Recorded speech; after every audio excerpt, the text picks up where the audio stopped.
ज्योतिष सेवा वृंदावन आपके सामने है। ज्योतिष का आध्यात्मिक का धार्मिक चैनल है। इसमें ज्योतिष की आपको संपूर्ण जानकारी मिलेगी। जिन्होंने हमारे चैनल को सब्सक्राइब नहीं किया है वो फटाफट से सब्सक्राइब करें, और जिन्होंने कर दिया उनके लिए धन्यवाद। हमारे वीडियो देखें, अगर आपको हमारे वीडियो पसंद आते हैं तो उनको लाइक करें और अपने मित्रों को शेयर करें। ज्योतिष सेवा वृंदावन हमारा चैनल। जय जय श्री राधे, जय जय श्री कृष्ण। जय जय श्री राधे, जय जय श्री कृष्ण। मंगलम भगवान विष्णु मंगलम गरुड़ध्वज मंगलम पुंडरीकाक्ष मंगलाहितनो हरि। तो मैं महेश पाठक सीधा वृंदावन से ज्योतिष की एक नई जानकारी लेकर आपके सामने हाजिर हूँ। हमारा पीछे अध्याय चल रहा था कि मांगलिक दोष हमारे लिए अभिशाप है या वरदान है। अभी पिछले हमने अध्याय में मैं आपको बताया था कि मंगल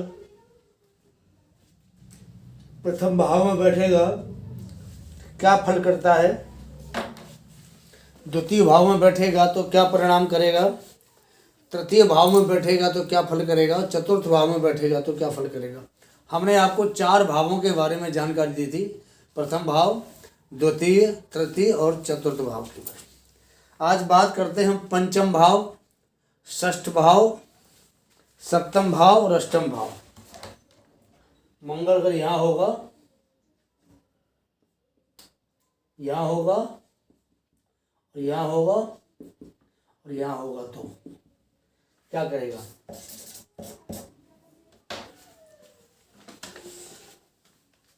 हम देखते हैं कि चतुर्थ भाव तक हमने देखा था कि मंगल चतुर्थ भाव में होता है तो वो मांगलिक योग बनाता है। अब बात करते हैं पंचम भाव की। पहले हम देखते हैं कि हमने पंचम भाव से किस चीज़ का विचार करना है। हमने मंत्र का विचार करना है, धनोपाय का विचार करना है, हमारी जो प्रतिभा होती है प्रतिभा का विचार करना है, गर्व का विचार करना है, विनय का विचार करना है, विद्या का, पुत्र का, संतान का, बुद्धि का, नीति का, माता का विचार से किया जाता है।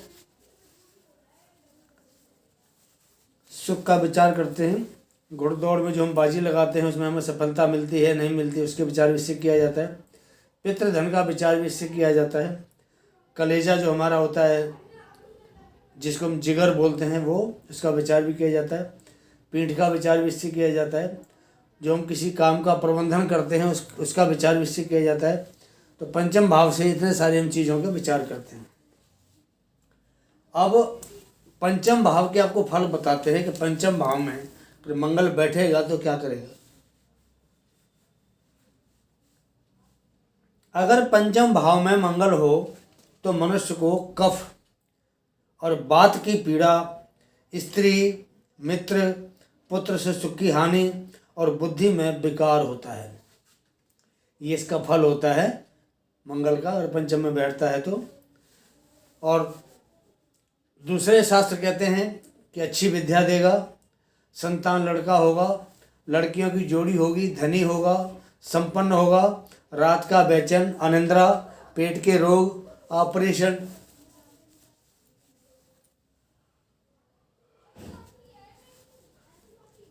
ऑपरेशन तक होने की संभावना पंचम भाव में मंगल बैठने से बनती है।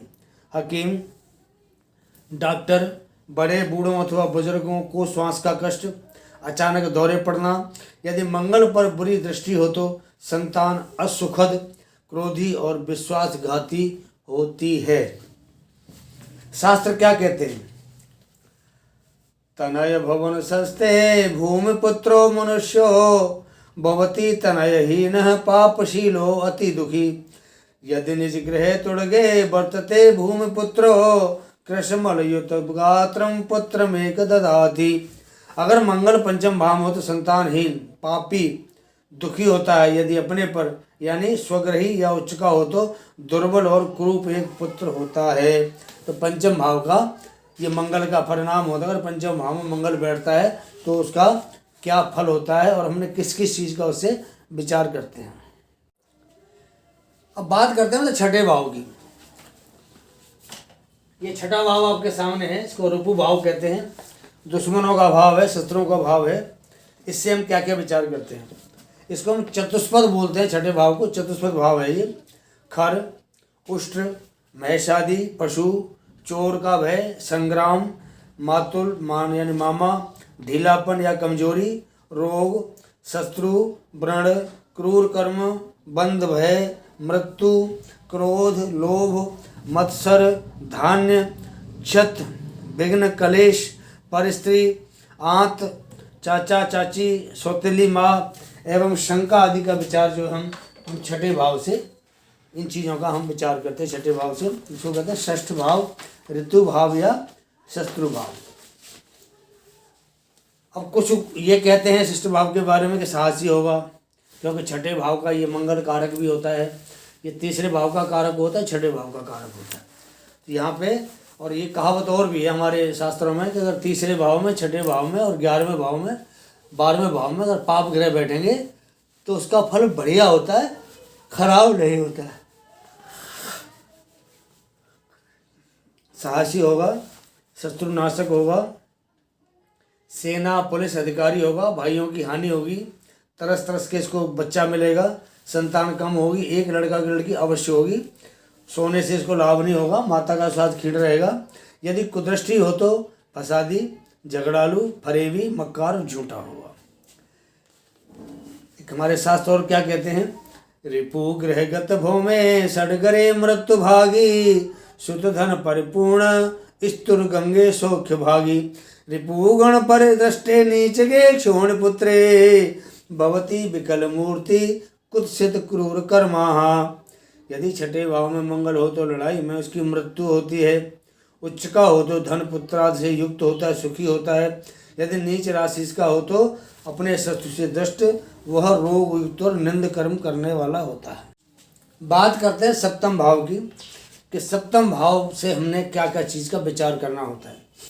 सप्तम भाव एक तो मैं आपको बता दूं मांगलिक भाव है, तो प्रथम भाव, द्वितीय भाव, चतुर्थ भाव, सप्तम भाव, अष्टम भाव और द्वादश भाव, इन भावों में मंगल अगर बैठता है तो मांगलिक योग बनाता है। विवाह, पति पत्नी, विवाद, झगड़ा, युद्ध, वाणिज्य माने व्यापार, व्यवहार, मार्ग गमन आना जाना, यात्रा, गमागम, मूत्राशय, जुआ खेलना, चोरी, दूध गुड़ खीर, दास, नष्ट धन, भानजा, विजय, अज्ञता, व्यापार में साझेदारी, कमर एवं यात्रा निवृत्ति आदि का विचार हम जो है सप्तम भाव से करते हैं। इसमें कुछ जो हमारे विद्वान हैं वो ये कहते हैं कि सप्तम भाव में मंगल होगा, कटुमापी होगा, मूर्ख होगा, शत्रु पीड़ित स्त्री से अनादर पाने वाला होगा, व्यर्थ चिंतित होगा, अगर पाप युक्त हो तो उसकी स्त्री की मौत उसके सामने होती है, और स्त्री की कमर में दर्द रहेगा, स्त्री रोगी रहती है, और जातक यहाँ बैठ के मांगलिक योग होता है। मकर का हो, मेष राशि का हो, वृश्चिक राशि में हो तो दुष्ट स्त्रियों से प्रेम करने वाला होता है। ऐसा जो मंगल यहाँ सप्तम भाव में बैठ के फल बनाता है। इसके बारे में एक हमारा ग्रंथ है मानसागरी, वो क्या कहता है, मुनि ग्रह गते भौमे नीच संस्तेरि गए, युवती मरण दुखम जायते मानवानाम, मकर ग्रह निजस्ते ना अन्य पत्नी से दत्ते, चपलम तिथि श्वाला दुष्ट चिंता विरूपाम। इसका मतलब होता है कि सप्तम भाव में अगर मंगल बैठा है तो नीच का हो, शत्रु राशि का हो तो स्त्री के मरण से दुखी होता है, यानी स्त्री का मरण उसके सामने होता है। मेष या वृश्चिक राशि का हो तो ना पुरुष, चंचला, स्थूल शरीर और दुष्ट स्वभाव वाली, कुरूपा आदि पर स्त्रियों से प्रेम करने वाला होता है। अब दूसरा ग्रंथ क्या कहता है कि ये मांगलिक योग सूचित करता है, पत्नी का स्वास्थ्य क्षीण रहता है, दुर्घटना की आशंका, राज अधिकारी होगा, गृहस्थ जीवन अशांत होगा, क्रोधी होगा, घमंडी होगा, और पत्नी के साथ इसकी अनबन होगी, इसका खर्चा और आय आवाजाही चलती रहती है, मतलब पैसा उसके पास रुकता नहीं है। इसका मतलब ये हुआ कि अगर सप्तम भाव में मंगल स्थित है तो अनेक प्रकार के क्लेश, शत्रुओं द्वारा विभिन्न अनर्थ की व्यर्थ की चिंता, देह में दुर्बलता एवं स्त्री के से स्नेह के कारण भी संताप होता है। मतलब यहाँ मंगल बहुत ही ज़्यादा नुकसान देने वाला होता है। ऐसे ही लगन का मंगल ज़्यादा नुकसान देने वाला होता है, सप्तम भाव का मंगल ज़्यादा नुकसान देने वाला होता है, और इसी प्रकार अष्टम भाव का मंगल है वो भी सबसे ज़्यादा पीड़ादायक और नुकसानदायक होता है। अब बात करते हैं अष्टम भाव की। अष्टम भाव ये आपका अष्टम भाव है, ये भी मांगलिक योग बनाता है। यहाँ भी मंगली, यहाँ भी मंगली, यहाँ भी मंगली, यहाँ भी मंगली, यहाँ भी मंगली, और ये द्वितीय भाव है, इससे भी हम मंगल का विचार अवश्य करते हैं। मांगलिक योग बनता ही बनता है। नदी में तैरना, नाव या जहाज में यात्रा करना, परिवार, शस्त्र, छिद्र, गुदा रोग जैसे बवासीर वगैरह, मृत, वित्त, रिपु, दुर्ग स्थान, किला, मृत्यु, वस्तु का नाश, मनोव्यथा, ऋण, चिंतन, द्रव्य, आयु, परिभव, बंध, चोट, शत्रु संकट, शरीर में जो गुप्त स्थान होते हैं वो स्थान, उपदंश माने किसी का सांप वगैरह का डसा हुआ, वसीयत, किसी ने वसीयत की है तो अष्टम भाव से देखते हैं कि वसीयत उसको मिल सकती है या नहीं। विरासत, युद्ध, व्याधि, छिद्र, दर्शनादि का विचार हम अष्टम भाव यानी मृत्यु भाव से करते हैं। कुछ विद्वान क्या कहते हैं कि पेट के ऊपरी भाव में इसके रोग होगा, ज्वर होगा, शराबी होगा, फसादी होगा, मांगलिक योग तो बनता ही बनता है, पत्नी से झगड़ा होगा, गृहस्थ जीवन अशांत होगा, छोटा भाई नहीं होगा, कई बार अकेला ही यदि छोटा भाई हो तो आयु में बहुत ज़्यादा अंतर होता है, ड्राइवर होगा, इंजीनियर होगा, बिल्डिंग आदि बनाने वाला होगा, और दुर्घटनाओं की इसको सदैव आशंका लगी रहती है। कुछ विद्वान क्या कहते हैं, यदि अष्टम भाव में नीच या शत्रु राशि का मंगल हो तो वह मनुष्य जल में डूबकर मरता है। यदि धनु के निकट यानी धनु राशि के निकट वृश्चिक या मकर राशि में अथवा मेष में मंगल हो तो मनुष्य नीले रंग के हाथ पैर वाला होता है और सब प्रकार के सुख भोगकर ऐसा जातक मृत्यु को प्राप्त करता है। मैंने आपको अभी प्रथम भाव से लेकर के एक वीडियो प्रथम भाव, द्वितीय, तृतीय, चतुर्थ, एक वीडियो मैंने यहाँ बनाया, दूसरा वीडियो भी आपके सामने है। ये पंचम, षष्ठ, सप्तम, अष्टम भाव का मैंने वीडियो आपके सामने बना रहा हूँ। अगला जो वीडियो मेरा आने वाला है वो नवम भाव, दसम भाव, एकादश और द्वादश भाव का आने वाला है। मैं तो वीडियो छोटा इसलिए बना रहा हूँ कि पहली बात तो ये एक विषय बहुत लंबा विषय, गूढ़ विषय है, इसको समझने में भी आपको थोड़ा समय लगेगा और मुझे समझाने में समय लगेगा। इसलिए छोटे छोटे वीडियो बनाने का मतलब ये होता है कि आप उसको आसानी से समझ सको और उसके बारे में थोड़ी जानकारी हासिल कर सको। अब मैंने आपको अष्टम भाव तक मंगल, हमने मंगल के बारे में क्या विचार करना होता है मैंने आपको सब कुछ बता दिया है। अगला जो वीडियो हमारा आएगा वो आपको नवम भाव, दसम भाव, एकादश भाव और द्वादश भाव तक का हमारा वीडियो आएगा। 1, 2, 3, 4 भाव का वीडियो अब तैयार हो रहा है आपके लिए, जल्दी से इसको प्रेषित करेंगे। हमारा चैनल ज्योतिष सेवा वृंदावन अगर आपने सब्सक्राइब कर दिया है धन्यवाद, नहीं किया तो फटाफट सब्सक्राइब करें और हमारे वीडियो देखें और अच्छा लगते हैं तो लाइक करें उनको और अपने मित्रों को शेयर अवश्य करें। अगर आपको अच्छे नहीं भी लगते कोई बात नहीं, आप डिसलाइक कीजिए कि आपने कुछ करना तो है, लाइक नहीं करते तो डिसलाइक कीजिए। आप डिसलाइक करेंगे साथ में कमेंट लिखिए आपको क्यों पसंद नहीं है, तो आने वाला जो वीडियो है, आने वाली जो जानकारी है, हम आपको सही अच्छी तरीके से उसको समझाने की कोशिश करेंगे। आपसे निवेदन है कि वीडियो देखें अवश्य और देखने के बाद में अपनी राय जरूर दें। मैं महेश पाठक श्री धाम वृंदावन से, अगले वीडियो का मेरा इंतजार कीजिए। जय जय श्री राधे, जय जय श्री कृष्ण।